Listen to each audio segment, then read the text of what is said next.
So hello everyone, welcome to my channel. So ये video as a fresher और as a recently जो graduate हुए हैं और जो रिसेंटली पास आउट होने वाले हैं उनके लिए ये वीडियो स्पेशली मैंने बना रहा हूँ, ठीक है। क्योंकि मैं देख रहा हूँ कि मैं कैंपस रिक्वायरमेंट के लिए कॉलेजेस में जा रहा हूँ। अभी 1-2 कॉलेजेस में मुझे जाना है कैंपस के लिए। तो मैं अपना थॉट बता रहा हूँ कि कैंपस में जाने के बाद क्या हो रहा है कि बहुत सारी कंपनी तो आ तो रही है, लेकिन कुछ स्टूडेंट से, बहुत सारे स्टूडेंट से, मैंने 2 कॉलेजेस के स्टूडेंट से फीडबैक लिया। वो बता रहे थे कि भैया अबव मेरे फाइनल ईयर में 1300-1400 स्टूडेंट थे, उसमें अबव 100 to 150 बच्चे का प्लेस लग चुका है। अबव किसी का इंटर्नशिप, किसी का 3 लाख, किसी का 4 lakh LPA as Accenture TCS Wipro, थोड़ी सी कुछ कंपनी में, लेकिन अभी भी 1200-1300 बच्चे ऐसे ही पड़े हैं। तो देखो, जब कंपनी रिक्वायरमेंट के लिए जाती है ना, कैंपस के लिए जैसे जाती है, तो मैं अपना थॉट बता रहा हूँ कि क्या होता है कि कंपनी का एक थॉट होता है कि अगर मैं आपके कॉलेज में आ रहा हूँ तो ओनली 10 से 15 बच्चों को हमको लेना होता है। मैं सच में अपना थॉट बता रहा हूँ कि कंपनी कैसे वर्क करती है। जैसे बाई चांस TCS आपकी कंपनी हो गई, ठीक है। TCS से मैं एज ए एम्प्लॉय जा रहा हूँ, सीनियर मैनेजर जो भी कैंपस के लिए। तो TCS क्या करती है कि एक पार्टिकुलर कॉलेज के लिए एक सीट अवेलेबल कर देती है कि इस कॉलेज में अगर 1000 स्टूडेंट है तो इसमें समथिंग 20 से लेके 30 के कैंडिडेट लेना है, अदरवाइज सारे को रिजेक्ट कर देना है। तो देखो, ये कॉलेज और ये कंपनी दोनों के बीच बॉन्डिंग हो जाता है, पॉलिटिक्स होता है। कॉलेज क्या करता है कि कंपनी से बोलता है कि सर एक काम करो, आप कितने भी बच्चों को 20-30 बच्चों को ले जाना है लेके जाओ, मुझे कोई फ़र्क नहीं पड़ता है, आप आओ, लेकिन सारे बच्चों को एक बार बैठने का मौका दे दो। मैं बता रहा हूँ क्योंकि अगर सारे बच्चे TCS में, अगर TCS के असेसमेंट में बैठ गए, चाहे GD में, कुछ में बैठ रहे हैं, तो बच्चे के पास ना कॉन्फिडेंस हो जाता है कि हाँ, मैं तो एक्चुअल में TCS में बैठा था लेकिन मेरा सिलेक्शन नहीं हुआ। लेकिन मैं अपना थॉट बता रहा हूँ कि कंपनी ऑलरेडी डिसाइड कर चुकी है कि उसे 30 कैंडिडेट से ज़्यादा कैंडिडेट को लेना ही नहीं है। तो आप अनुमान लगा लो कि अगर आपके कॉलेज में 1000 स्टूडेंट है, 1000 स्टूडेंट है, तो उसमें 30 कैंडिडेट को ओनली लेना है, यानी कि 950 स्टूडेंट ऐसे होंगे जो रिजेक्ट हो जाएंगे।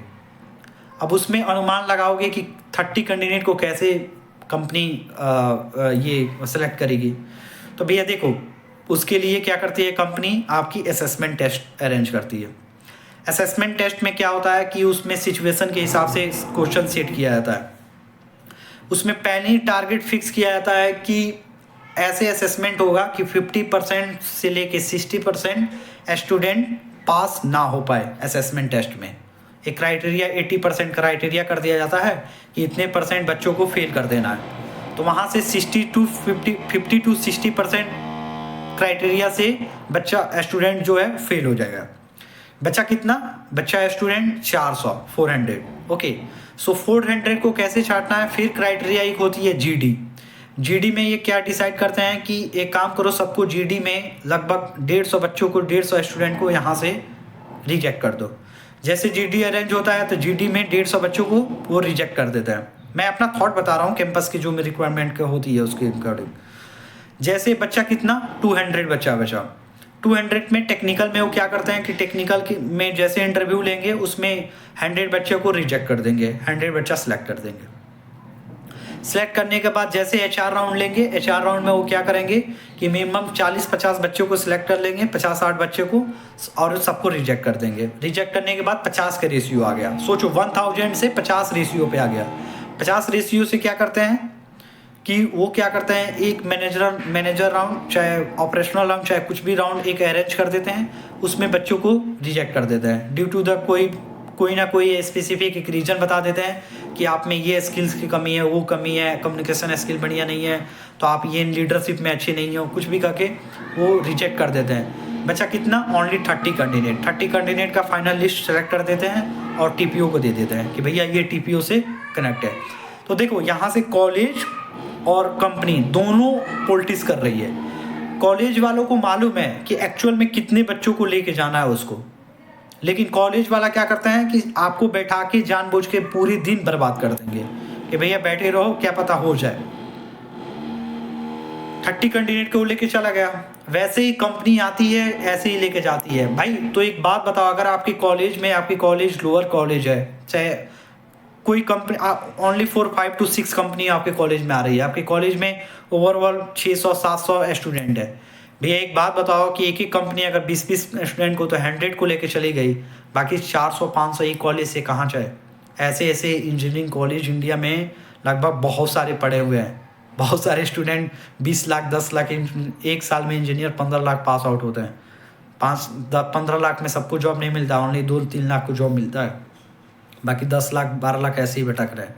तो ये भाई रेशियो है, सच्चाई में सच्चे बोल रहा हूँ मैं। ऐसे ही कंपनी एक टारगेट लेके चलती है।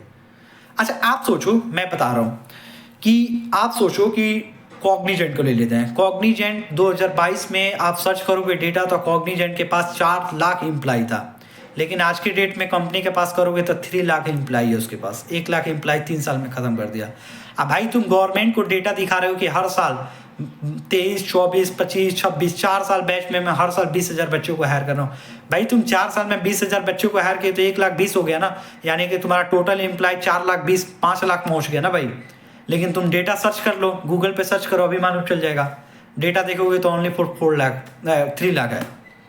भैया तो ये रेशियो है, वो किसी को लेते नहीं है, ट्रेनिंग में निकाल देंगे, उसमें भी रिक्वायरमेंट नहीं होगी तो क्या करेंगे, ट्रेनिंग में 5 दिन 10 दिन 1 महीना ट्रेनिंग में बैठाएंगे, बोल देंगे यार तुम एलिजिबल नहीं हो, तुमसे असेसमेंट क्लियर नहीं हो पाया, तुमसे इंटरव्यू क्लियर नहीं है, तुमसे प्रोजेक्ट क्लाइंट इंटरव्यू नहीं हो, कन्विंस नहीं कर पा रहे हो, भाई निकल जाओ। भाई तुमको टर्मिनेट कर क्या ही कर सकते हो।